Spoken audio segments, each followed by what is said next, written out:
شو توقف لي؟ لا إله إلا الله. مش عربي أنت؟ خميش هذا. لا إله.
بسم الله الرحمن الرحيم. هذه المسيرات التي انطلقت من عموم أبناء الشعب الفلسطيني لها هدف مركزي، هو كسر الحصار الجائر الظالم على أبناء قطاع غزة.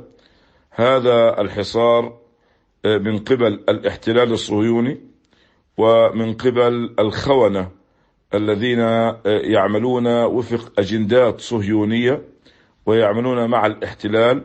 نقول بإذن الله بأن هذه المسيرات التي انطلقت وهذه الدماء التي سالت وهذا الكم من الجرحى الذين نرفع لهم التحية كلهم، نقول بأنها كل هذه التضحيات لن تذهب هدرا بإذن الله. مستمرون في مسيراتنا، مستمرون في هذه المسيرات التي تعنون بكسر الحصار وحق العودة إلى ممتلكاتنا، إلى أراضينا.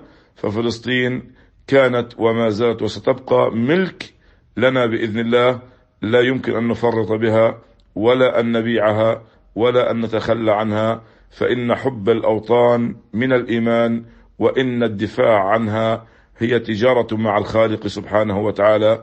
هذا عهدنا مع الله ثم عهدنا معكم يا أبناء الأمة، أن نمضي قدما في مسيرتنا، فإما أن نرتقي شهداء وإما بإذن الله النصر حليف المؤمنين.